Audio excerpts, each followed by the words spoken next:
crossroads of the Mediterranean, the grand harbor of the islands of Malta sparks a thrill that few ports of entry in the world can evoke.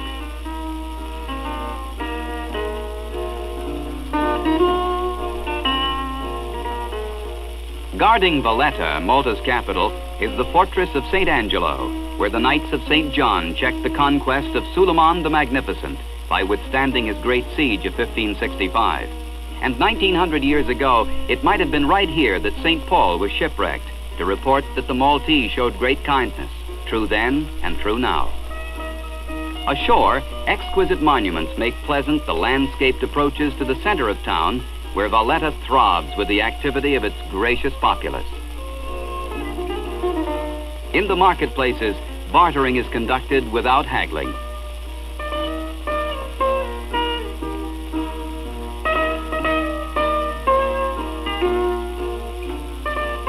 Outdoor cafes invite pedestrians to pause and enjoy the climate. Malta's mean temperature is a balmy 65 degrees. Biscatine Park is faultlessly adorned, and its monument to Christ the King commemorates a Eucharistic Congress with Malta kneeling in prayer. The storied fortress of St. Angelo is now a scene of a tribute to its chivalrous past.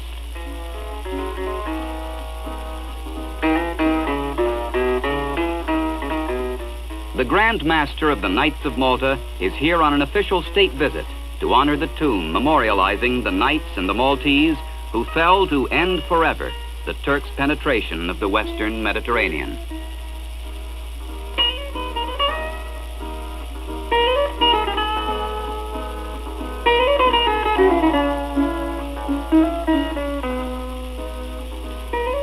Malta heroically withstood an Axis siege in World War II.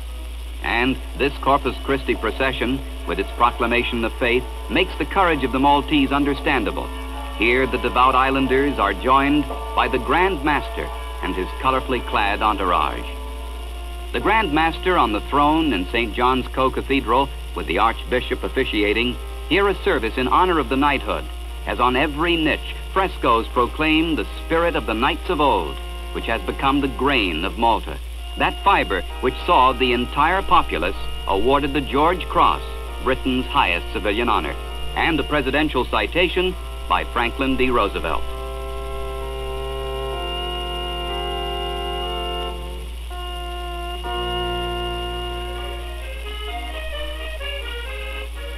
With all their history, the Maltese are not grim, and their carnivals are among the Mediterranean's merriest.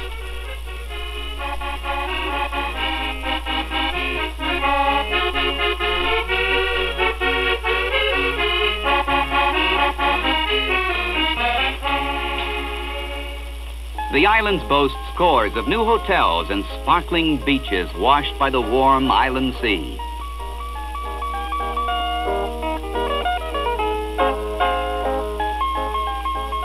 Vacationers will find no want of soft sunshine, glittering water, or pretty girls.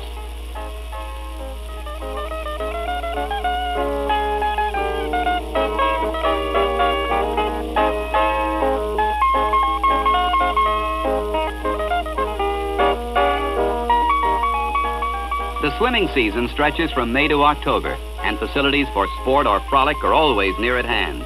Malta's reputation for hospitality and the island's unique maritime charm make it one of the world's most sought-out resorts. A quaint fishing village adjoins one of Malta's most unique attractions, its famous blue grottos. Men who depended on the sea for centuries now use their small craft to ferry tourists.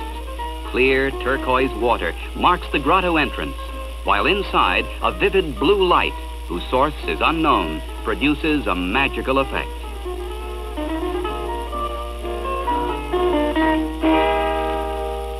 But Malta, wedded to the sea, still draws a lot of its sustenance from fishing. The village of Marsashlock is typical. Between catches, the fishermen keep boats and gear shipshape.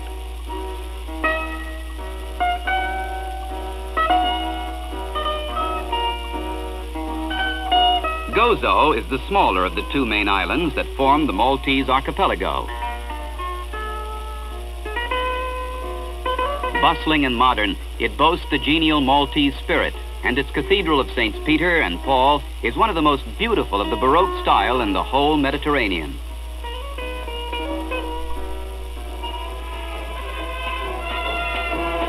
Common of both islands is the village Festa, dedicated to a patron saint. With so many villages, the islands continually erupt with these joyous affairs of feasting, dancing, and joviality. Band societies are maintained in every village, ready always for festival, carnival, or national holiday.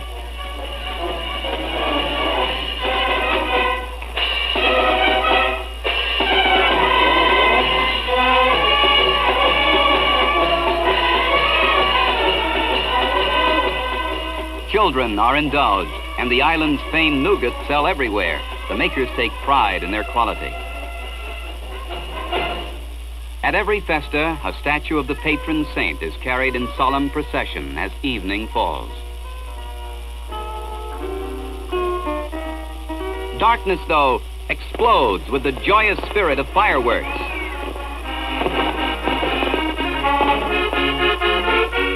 Dancing in the streets is done by folklore groups. Malta, the national country dance.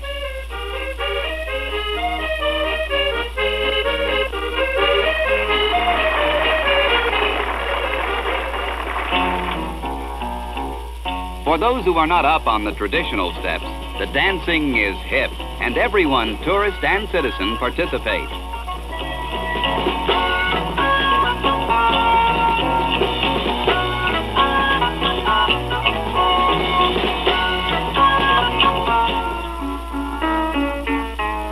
The departing visitors cherish the fact that they have waded in history, trod the only remaining land of an isthmus that once linked Africa to Italy.